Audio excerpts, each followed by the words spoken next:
Hi, in today's video, we'll continue our exploration of multiple regression and we'll see how to estimate the parameters alpha, beta 1, and beta 2 in our regression model, where we assume that the true model for the relationship between height, age, and weight was as follows. So weight for individual I is equal to alpha plus beta 1 times height plus beta 2 times age plus an error term, which contains all of the elements that we did not formally model in this specification.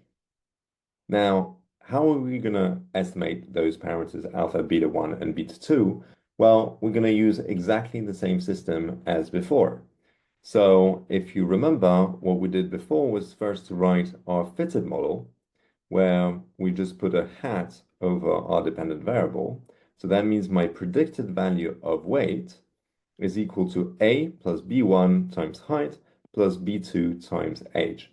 And remember, I use Latin characters when I'm thinking about the estimates for the population parameters. And the population parameters are written with Greek letters.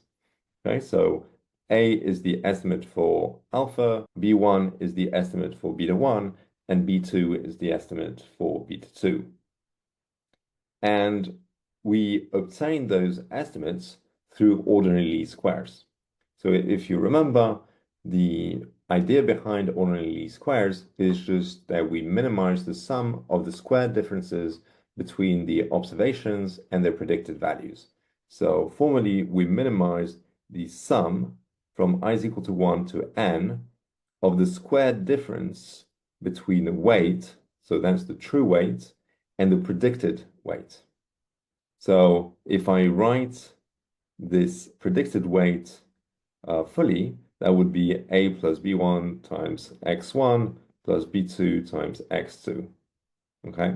And we're going to find the values for A, B1, and B2 that basically minimize this sum because we want the predicted weight to be as close as possible to the true weight. Okay?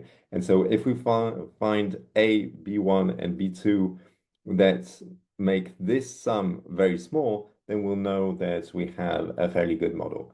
Now, before we go further, let's do a quick recap of some of the assumptions that are needed for the OLS estimates to be valid. And I use term valid in a fairly loose way because I know that as historians, you will probably not go into the nitty-gritty details of statistical estimation, but it is good to know what is required for a model to really make sense. So here we'll first assume that the model is linear in parameters. So that means that my alpha, beta 1, and beta 2 enter linearly in that specification, which is the case here. And we also assume that the observations are randomly sampled from the same distribution.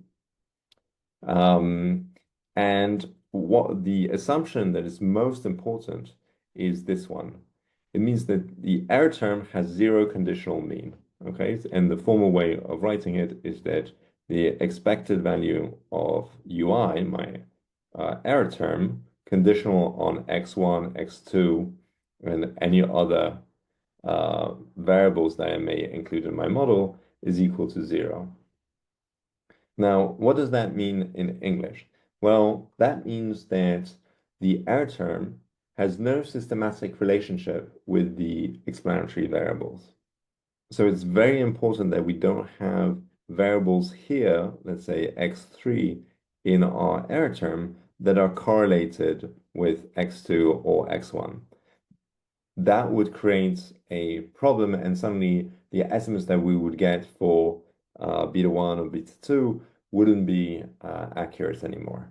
So we'll look into this assumptions a lot more in future videos, but be aware that this is a critical condition for estimation to make sense. And then there are other assumptions that are needed, but are definitely not as important as this one. So for example, the variance of the error term doesn't change depending on the observations, or that the error terms are uncorrelated across observations.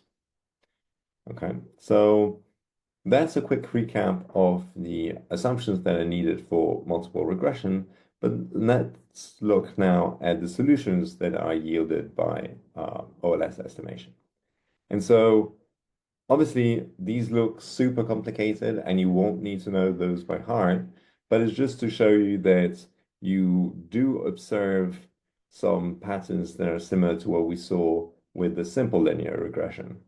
So for example, here, if the covariance between x1 and x2 was equal to 0, then this whole term would disappear. And then this whole term would disappear.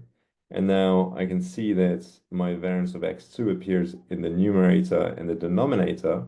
So those two could also be simplified. And I would get exactly the same equation as I had gotten for my simple linear regression of y on x1. Okay, so if x1 and x2 are uncorrelated, actually the coefficient b1 could be obtained by a linear regression of y on x1. And the same thing is true for b2. So here again, so this would be equal to 0 if x1 and x2 are uncorrelated. So that whole term would disappear. This term would disappear too. And then this one and this one appear on the numerator and denominator. So you remove them and you, once again, with the original formula for B2, which is a regression of y on x2.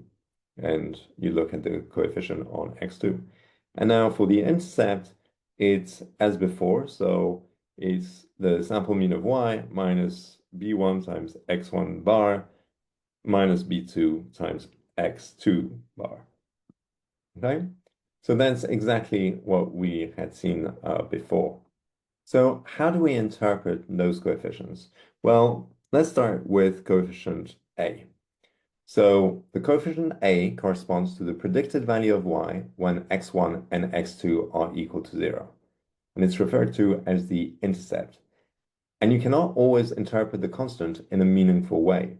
So in our example, A is equal to minus 135.54, which would imply that a person who is 0 centimeter tall and who is 0 years old is predicted to weigh minus 135 pounds, which is grotesque. Okay, but that doesn't mean that our model is wrong.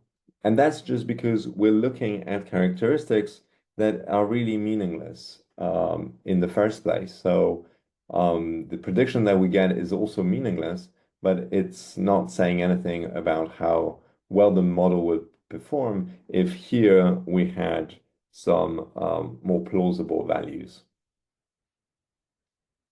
Now, B1 corresponds to the effect of a 1 unit increase of x1 on y holding x2 constant. Okay, so in our example, B1 is equal to 1.618.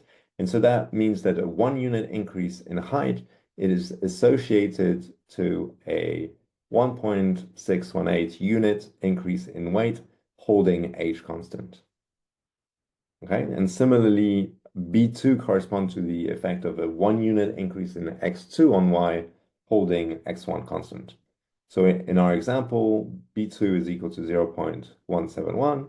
And so 1 unit increase in age is associated to a 0.171 unit increase in weight holding height constant. And so here it's really important to remember that this is what we're doing. We're holding the height constant. So we're keeping the height fixed and we're asking what would be the impact of increasing the age by 1 unit on weight.